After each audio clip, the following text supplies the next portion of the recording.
এই বিয়ে হবে না। আপনার মেয়ের চরিত্র খারাপ, নষ্ট মেয়ে। আগামীকাল আমার বিয়ে। বাড়িঘর সাজানো হয়েছে সুন্দর করে। খাবার দাবারের আয়োজনের জন্য সব রকম প্রস্তুতি নেওয়া হয়েছে। রাতে গরু জবেহ করা হয়েছে। সকালে করলে রান্নার দেরি হয়ে যাবে তাই। এদিকে বাড়ি ভর্তি মেহমান। পাড়া প্রতিবেশী সবাই এসেছে। বড়রা কাজে ব্যস্ত, ছোটরা হৈ হুল্লোড় করছে। এরই মধ্যে বাজে খবরটা এলো। বাবা ঘরেই এশার নামাজ পড়ছিলেন। নামাজ পড়া অবস্থায় তার পকেটের ফোন বাজতে লাগলো। বাবা নামাজ শেষ করে ফোন রিসিভ করলেন। তখনই তিনি খবরটা পেলেন। ফোন এসেছে আমার শ্বশুরবাড়ি থেকে। ফোন করেছেন আমার হবু মামা শ্বশুর। তিনি ফোন করে বললেন, এই বিয়ে হবে না। আপনার মেয়ের চরিত্র খারাপ, নষ্ট মেয়ে। বাবা কাঁপা কাঁপা গলায় বললেন, এসব কি বলছেন আপনি? মাথা ঠিক আছে আপনার? ওপাশ থেকে উনি বললেন, আমার মাথা ঠিকই আছে। মাথা ঠিক নাই আপনার। মাথা ঠিক থাকলে নিজের নষ্ট মেয়ের খবরাখবর একটু রাখতেন। যাই হোক, আপনার মেয়ের ইতিহাস বলার দায়িত্ব আমার না। ফোন করেছি এটা জানাতে যে আমার ভাগ্নিকে এই বিয়ে করাচ্ছি না। পৃথিবীতে মেয়ের অভাব পড়েনি যে আপনার চরিত্রহীন মেয়েকে আমার ভাগ্নের জন্য বিয়ে করিয়ে নিতে হবে। এসব শুনে বাবার মাথা খারাপ হয়ে গেল। বাবা কি করবে কিছুই বুঝতে পারছে না। বাড়ি ভর্তি লোক, তারা শুনলে কি অবস্থা হবে। তিনি মাকে আড়ালে ডেকে নিলেন। মার কাছে সব বললেন। মা এসব শুনে রাগে অগ্নিশর্মা হয়ে উঠলেন। আমার কাছে এসে বললেন, ওরা এসব কি বলছে? তুই কি করেছিস? ওরা কি জানে তোর সম্পর্কে? তোর চরিত্র নাকি ভালো না, এই জন্য তারা এই বিয়ে ভেঙে দিয়েছে।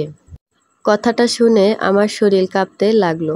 আমি কিছু বলতে পারছি না। মা আমায় ধমকাতে শুরু করলেন। বলল, বল তোর গোপন কোনো কিছু আছে কি না, নয়তো ওরা কিভাবে এসব জানলো। আমি অবাক হলাম। মাকে বললাম, তুমি আমায় শুধু শুধু ধমকাচ্ছ কেন? আমার কোনো লুকানোর মতো ঘটনা নাই। তাছাড়া তারা বলুক আমার সম্পর্কে এমন কি জেনেছে যার কারণে তারা আমায় নষ্ট মেয়ে বলছে। এরপর মা নিজেই ফোন করলেন। ফোন ধরল আমার হবু মামা শ্বশুরই। মা একরকম রাগের গলায় বললেন, আপনি এসব কি বলছেন? কি ঘটনা আছে আমার মেয়ের? উনিও রাগ দেখিয়ে বললেন, এখন ভনিতা করছেন কেন? নাটক সাজিয়ে মেয়ে বিয়ে দিচ্ছেন? এখন এমন ভাব করেছেন যেন কিছুই জানেন না। মা রেগে গেলেন আরো বেশি। তিনি ধমকের গলায় বললেন, ফাজলামো করেন আপনি? নাটক তো আপনারা শুরু করেছেন। যা ইচ্ছে তাই বলতে শুরু করেছেন। ওনার রাগ গেল আরো বেড়ে। রাগের গলায় মাকে তিনি বললেন, সব জেনে গেছি। এখন লুকাবার চেষ্টা করে লাভ নাই। আপনার মেয়ের সম্পর্ক ছিল। ছেলেকে গোপনেও বিয়ে করেছিল। ছেলের সঙ্গে গোপনে সংসারও করেছে 4 মাস। যে ছেলেকে আপনার মেয়ে বিয়ে করেছিল, এই ছেলে আপনাদের পছন্দ না। ছেলে নেশা করে, জুয়া খেলে।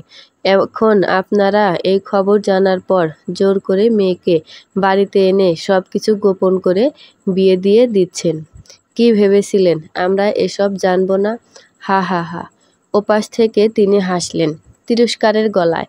মা বললেন, আপনার কাছে কোনো প্রমাণ আছে?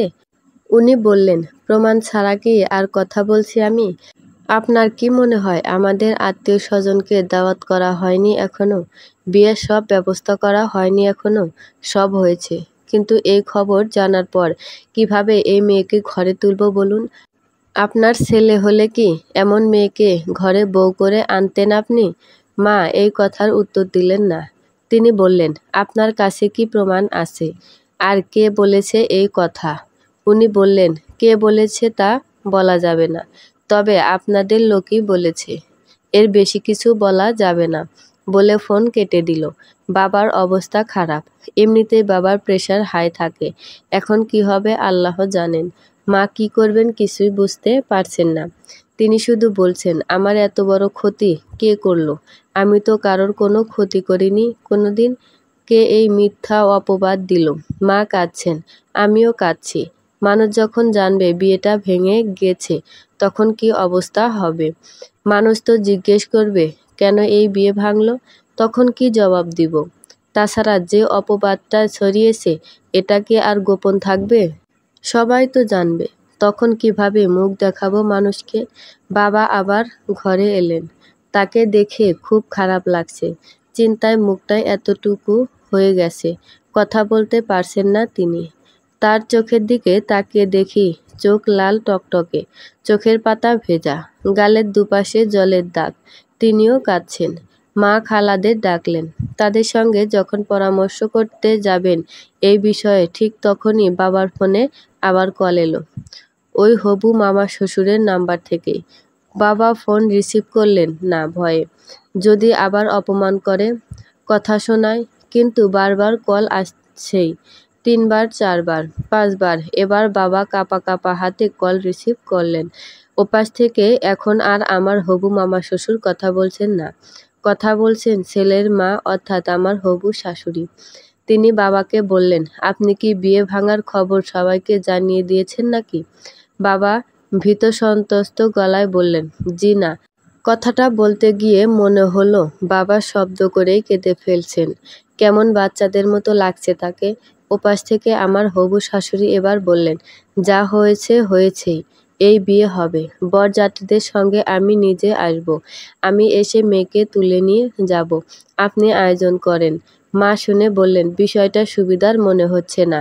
আমার মন ডাক ডাকছে। কেন জানি মনে হচ্ছে এই মহিলা এখানে এসে আমাদের মান সম্মান নষ্ট করবে, সবার সামনে আমাদের অপমান করে যাবে। মেয়েকে তো ছেলের জন্য বউ করে নিবেই না, বরং সবার সামনে অপমান অপদস্থ করে যাবে। এমনকি কেন এই বিয়ে ভেঙেছে, কি দোষ আমার মেয়ের, অর্থাৎ ওরা যা যা শুনেছে ওই সব কিছু চিৎকার করে বলবে সবার সামনে। সবাইকে শুনিয়ে আমাদের মুখে চুনকালি দিবে। তারপর বিয়ে ভেঙে দিয়ে চলে যাবে। বাবা তার চোখ মুছতে মুছতে বললেন, এখন কি উপায় তাহলে? কি হবে এখন? মা বললেন, ওদের না করুন আসতে। বলুন ওরা আসলেও লাভ হবে না। বিয়ে ভেঙেছে মানে ভেঙেছে। এই বিয়ে হবে না। আমার মেয়েকে ওখানে বিয়ে দিব না। বাবা বললেন, বাড়ি ভর্তি যে মেহমান, পাড়া প্রতিবেশী, সারা গ্রামের মানুষকে দাওয়াত করা হয়েছে। ওরা যখন জিজ্ঞেস করবে কেন বিয়ে ভেঙেছেন, তখন কি বলবো? তখন কি মান সম্মান থাকবে? মা বললেন, আমি কিছু জানি না, আমার মাথায় কিছু ঢুকছে না। আপনি কি করবেন আপনি জানেন। আমার খালারা এখানে ছিলেন। মেজো খালা বাবাকে বললেন, মেয়ের মাকে আবার কল দিন। দিন আমি কথা বলি।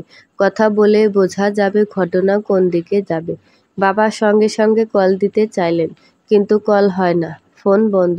ওদের বাড়ি আরও 2টি নাম্বার ছিল, সেগুলোও বন্ধ।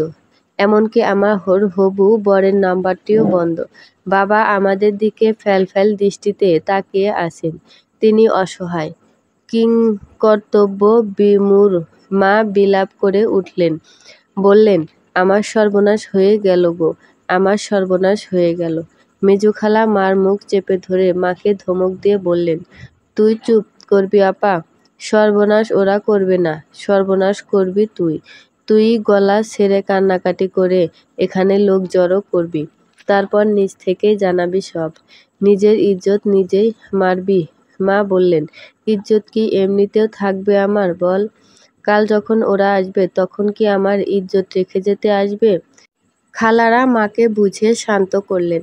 বললেন, ওরা হয়তো কারো থেকে ভুল তথ্য পেয়েছিল, শুনে বিশ্বাস করেছিল। তারপর কোনোভাবে যাচাই বাছাই করে হয়তো দেখেছে তারা যা শুনেছে তা মিথ্যা অপবাদ। এই বিয়ে ভাঙতে কেউ এই অপবাদ ছড়িয়েছে। মা একরকম বিলাপ করে উঠলেন। বললেন, কে আমার এত বড় ক্ষতি করতে চায়? ওরা তো বলল যে এই তথ্য দিয়েছে সে দূরের কেউ না, আমাদের নিজেদেরই লোক। এই লোকটা কে? কে এই কালসাপ? ছোট খালা মায়ের দিকে চোখ পাকিয়ে তাকালেন। তারপর ধমকের গলায় বললেন, আপা তুই থামবি? তোর মাথা খারাপ হয়ে গেছে নাকি? বাড়ি ভর্তি লোক, খুব তো মান সম্মান নিয়ে ভাবছিস, কিন্তু তোর এমন ভাব যেন নিজের মান সম্মান নিজেই নষ্ট করতে খুব শখ হয়েছে তোর। মা থামলেন। সব কিছু আগের মতোই হতে লাগলো। সবাই ব্যস্ত হয়ে পড়ল যার যার কাজে। খালারা বাচ্চাদের খাওয়াতে লাগলেন, মামিরা সুপুরি কাটতে লাগলো। চাচিদের মধ্যে কেউ এখানে নেই। বড় চাচি অনেক আগে মারা গিয়েছেন, ছোট চাচি আসেনি। তার মাথা ব্যথা প্রচণ্ড, বিছানা থেকে উঠতে পারছেন না। এর আরও খানিক পর আমার কাছে এলো অ্যানি, ছোট চাচার মেয়ে। এবছর এইচএসসি দিয়েছে, অ্যাডমিশন নেবে বিশ্ববিদ্যালয়ে, কোচিং করেছে ময়মনসিংহ থেকে। বিয়ে উপলক্ষে বাড়িতে এসেছে। অ্যানি এসে বলল, তোমার দুহাত দেখি আপু। আমি হাত তুলে দেখালাম। সে চোখ কপালে তুলে বলল, ওমা, এ কী কাণ্ড! রাত পার হতেই বিয়ে, আর তুমি এখনো মেহেদি দেওনি হাতে? কারোর মাথায় কি নাই নাকি বিষয়টা? সবাই কি করছে? নিজেদের নিয়ে সবাই ব্যস্ত। যার বিয়ে তার খবর নেওয়ার মতো একটা মানুষও নাই এই বাড়িতে। আমি হাসলাম অ্যানির কথা শুনে। অ্যানি আমার চেয়ে বয়সে অনেক ছোট। আগে কেমন লাজুক স্বভাবের ছিল সে, কম কথা বলতো, মিশত না তেমন কারো সাথে, এমনকি আমার সঙ্গেও না। সারাক্ষণ ঘরে শুয়ে বসে থাকতো, পড়াশোনা করত। কিন্তু এখন ও অনেক বদলেছে। এখন সে সহজেই মিশতে পারে মানুষের সঙ্গে। গল্প শুরু করলে আর শেষ নাই। কথাও বলে গুছিয়ে, সুন্দর করে। আমি বললাম, কে বলল খবর নেওয়ার কেউ নেই? এই তো তুই আছিস, তুই দিয়ে দে দেখি মেহেদি। অ্যানি মেহেদি খুঁজে বের করে এনে আমার হাতে দিয়ে দিতে লাগলো। দেবার সময় নানান কথা বলতে বলতে এক পর্যায়ে বলল, ওনার সঙ্গে ফ্রি হয়েছে নাকি? আমি বললাম, কার সঙ্গে? অ্যানি হাসল, বলল, তোমার উনির সঙ্গে। আমি মজা করে বললাম, আমার উনিটা কে আবার? অ্যানি বিরক্তি নিয়ে বলল, তোমার উনিটা কে এটা তুমি জানো, তবুও আমার সঙ্গে শুধু শুধু মজা নিচ্ছ। আচ্ছা আমিই বলি তবে, উনিটা তোমার জামাই। জামাইয়ের সঙ্গে ফ্রি হয়েছ তুমি? আমি খানিক সময় চুপ করে রইলাম। সে আমার চুপ করে থাকতে দেখে বলল, চুপ হয়ে গেলে যে, ঘটনা কি? লজ্জা করছে নাকি তোমার? আমি বললাম, আরে উনি কল টল কিছুই দেয় না। একদিন একটু কথা হলো শুধু, তারপর ব্যস্ততা দেখি কেটে দিল। অ্যানি অবাক হবার গলায় বলল, এসব কি বলো? রোজ কথা বলো না তোমরা? আমি বললাম, না, শুধু একদিন ওই একটু কথাই হয়েছিল, তারপর আর কোনো কথা হয়নি। উনি কল দেননি, আমিও দেইনি। উনি না দিলে আমি কেন দিব? আমি কি নির্লজ্জ নাকি? অ্যানি হি হি করে হেসে উঠল, শব্দ করে। আমি ওর দিকে তাকিয়ে বললাম, হাসিস কেন তুই এরকম করে? অ্যানি হাসি থামিয়ে বলল, একটা ঘটনা মনে পড়েছে, তাই হাসছি। আমি বললাম, কিসের ঘটনা? অ্যানি বলল, আগে হাসতে দাও, হাসি শেষ হলে বলবো। আমি কিছু বললাম না, শক্ত হয়ে বসে রইলাম। সে এবার হাসি থামিয়ে বলল, আমার এক বান্ধবীর বিয়ে ঠিক হয়েছিল গত রোজার ঈদের সময়। দিন তারিখ সব ঠিক, আর 15 দিন পর বিয়ে। বিয়ের সব স্বাভাবিকভাবে হবু স্বামী স্ত্রী কথা বলে, দেখাও করে, কিন্তু ছেলে তো আমার বান্ধবীকে ফোন দেয় না, একবারও না। বান্ধবী ফোন দিলেও কথা বলে না, কেটে দেয় কল। পরে এক পর্যায়ে এসে এই বিয়ে ভেঙে গেল। কেন বিয়ে ভেঙেছে জানো? আমি বললাম, কেন? অ্যানি আবার হাসতে লাগলো, হেসে গড়িয়ে পড়ছে আমার ওপর। আমার রাগ লাগছে এবার ভীষণ। রাগ নিয়ে ওর দিকে তাকিয়ে বললাম, হাসাহাসি পরে করিস, আগে কথা শেষ কর।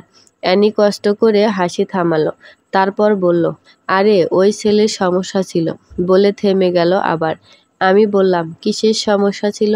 অ্যানি আবার বলতে শুরু করলো, বলল, ছেলের নাকি মেয়েদের প্রতি কোনো আকর্ষণ নাই, তার আকর্ষণ ছেলেদের প্রতি। ছেলে হয়ে ছেলের প্রতি আকর্ষণ, বুঝলা? তাকে জোর জবরদস্তি করে তার মা বিয়ে করাতে চেয়েছিল, কিন্তু বিয়ের আগের দিন ছেলে বেঁকে বসলো, বলল এই বিয়ে সে কোনোভাবে করবে না। এরপরও যদি তাকে জোর জবরদস্তি করে এই বিয়ে করাতে চায় তবে সে বিষ খাবে, মরবে।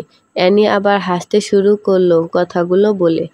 ওর কথাগুলো শুনে আমারও হাসার কথা, কিন্তু আমি হাসতে পারছি না। ওর হাসি শুনে খালারা, মা, এমনকি আরও আত্মীয়স্বজন যারা ছিল ঘরে সবাই এসে উকি দিয়ে গেল। ওরা গেলে অ্যানির দিকে গরম চোখে তাকিয়ে আমি বললাম, তোর ধারণা যে লোকের সঙ্গে আমার বিয়ে হচ্ছে সেও এমন? অ্যানি হাসি থামিয়ে বলল, ধারণা করে লাভ নাই। কারোর সম্পর্কে না জেনে ধারণা করা ঠিক না। তুমি এক কাজ করো, ওনার সঙ্গে কল ধরিয়ে দাও। আমি বরং সরাসরি জিজ্ঞেস করি তার এরকম কোনো রোগ আছে কি না। অ্যানির সঙ্গে আমার হাসাহাসি করার প্রয়োজন ছিল। সে মজা করছে, আনন্দ করছে, করতেই পারে। আমার হবু বর, তার বোন জামাই। বোন জামাইকে নিয়ে মানুষ ঠাট্টা করে, কিন্তু আমি হঠাৎ করে একেবারে চুপচাপ হয়ে গেলাম। আমার কেন জানি মনে হচ্ছে যার সঙ্গে আমার বিয়ে হচ্ছে তার মধ্যে বড় কোনো সমস্যা আছে।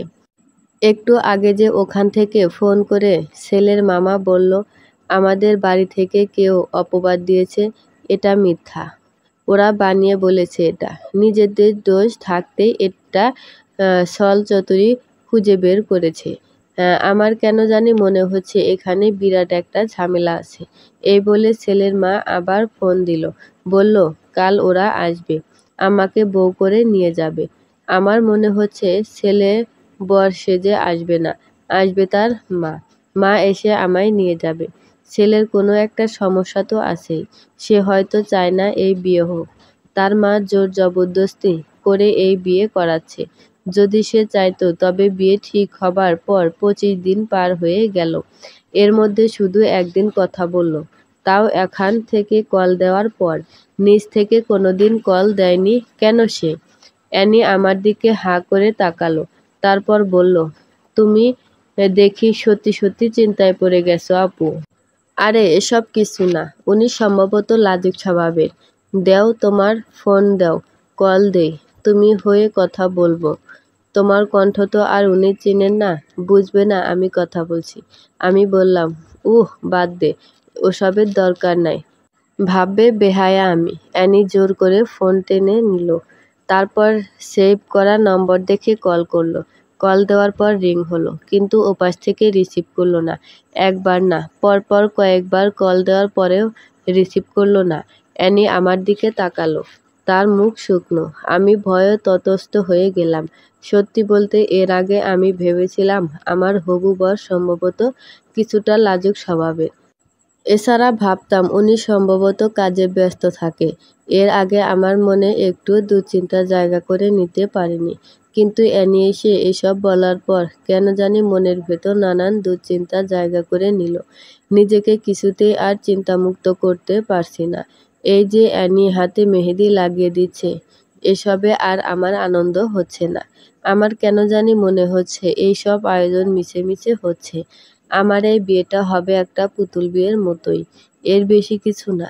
বর এলো পরদিন বিকেলে, সঙ্গে তার মা, গোটা কতক আত্মীয় স্বজন। বাইরে কেউ আসেনি। কম সংখ্যক লোক নিয়ে তারা এসেছে। আমরা এখনো ভয়ে ততস্থ। কি হয় না হয় বুঝতে পারছি না কিছু। আমার হবু শাশুড়ির মুখে রাগের ছাপ। এখানে আসার পর মা খালারা তার পাশে গিয়ে কুশলাদি জিজ্ঞেস করলে তিনি কিছুই বলেননি, মুখ ভার করে রেখেছেন। তিনি কথা বললেন আরো আধ ঘন্টা পর বাবার সাথে। বাবাকে তিনি ডেকে বললেন, বেয়াই এদিকে আসেন, বসেন, আপনার সঙ্গে আমার জরুরি কথা আছে। বাবা তার পাশে বসলেন। বাবার মুখ ভয়ে কাচু মাচু। শাশুড়ি এবার বাবাকে বললেন, বিশাল আয়োজন করলেন দেখা যায়। বাড়ি ভর্তি মেহমান, আত্মীয় স্বজন, গোষ্ঠীর লোক।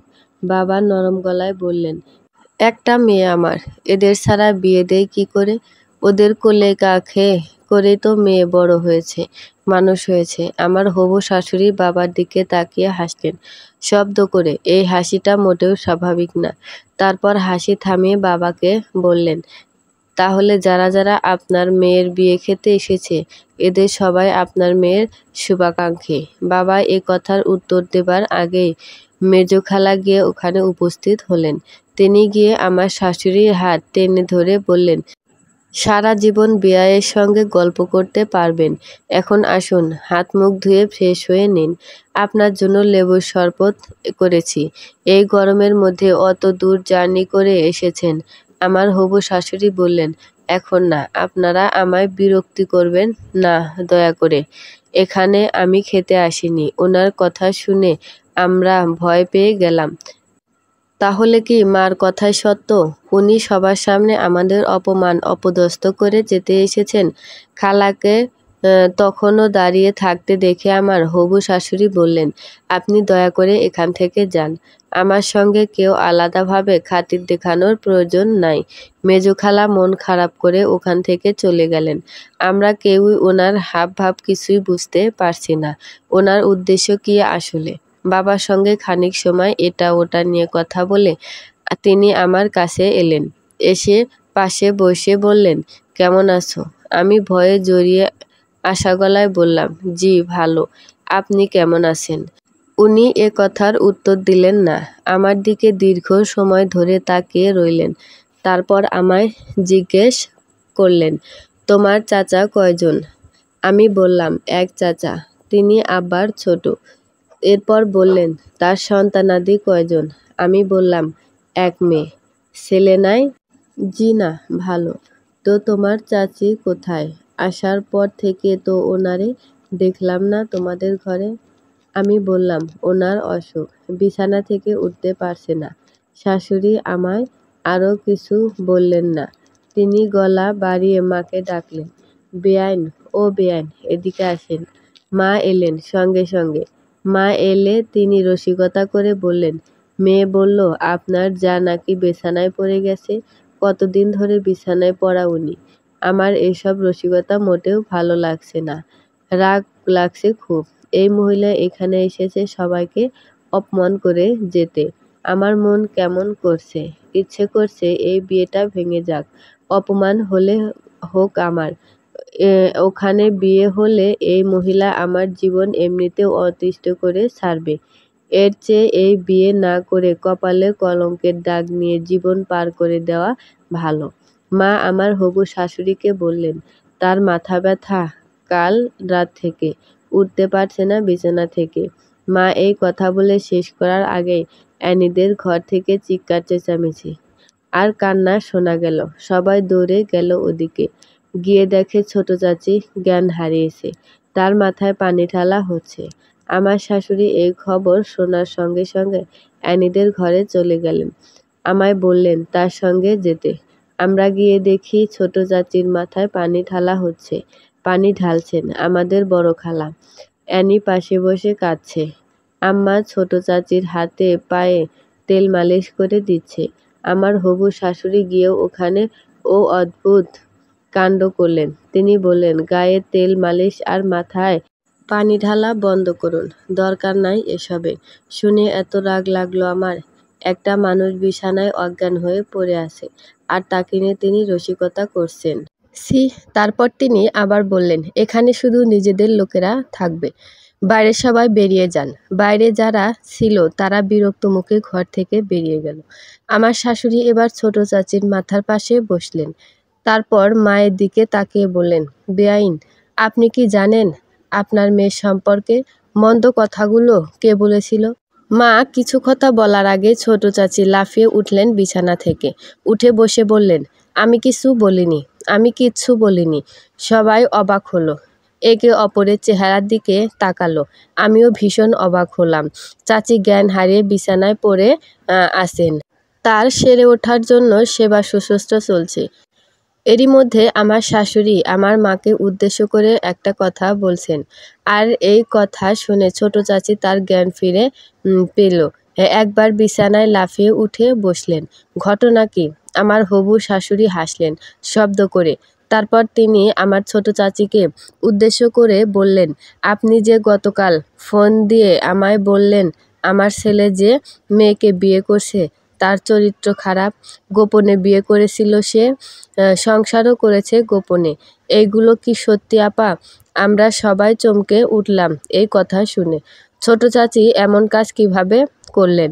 কেন করলেন? ছোট চাচি কিছু বলার আগেই অ্যানি চাচির দিকে তাকালো রাগী রাগী চোখে। তারপর ধারালো গলায় জিজ্ঞেস করলো, মা, তুমি কি এসব বলেছ? ছোট চাচি কথা বলেন না।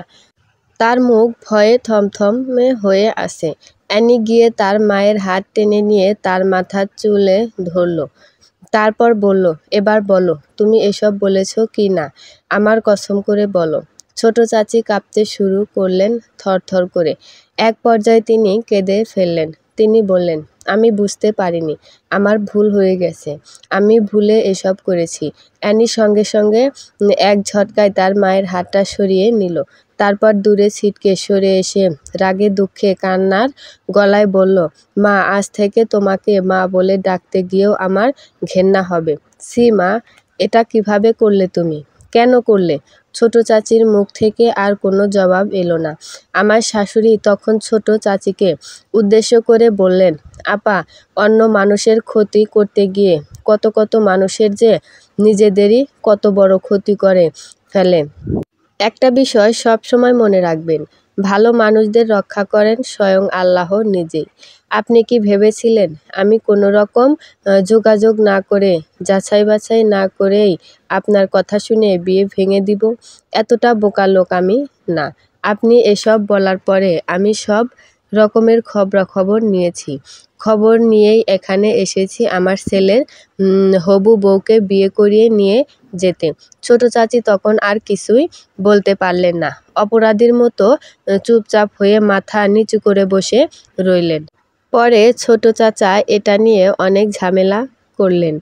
চাচিকে রাখবেন না, বাপের বাড়ি পাঠিয়ে দেবেন, এরকম বললেন।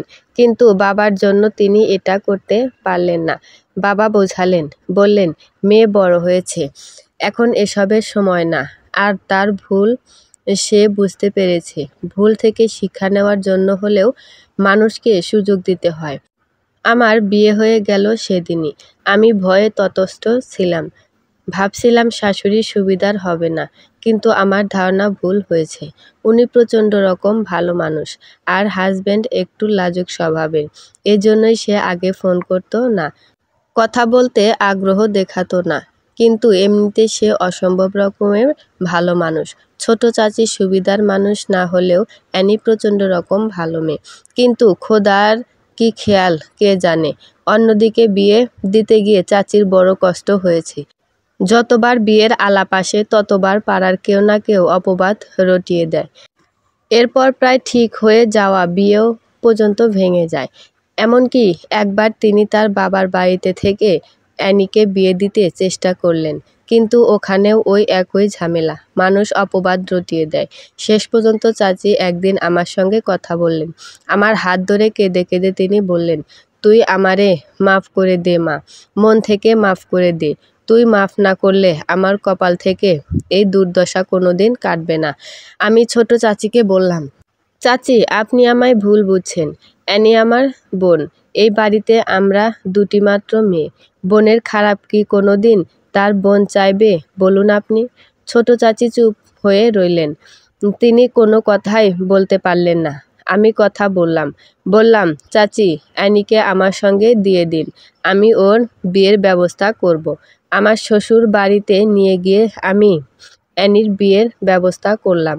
পাত্র আমার হাজবেন্ডের বন্ধু, নিশাদ নাম ওর। খুব ভালো ছেলে, সরকারি উচ্চ বিদ্যালয়ে ইংরেজি শিক্ষক। সমাজের অসহায় দুরস্থদের জন্যও সে কাজ করে।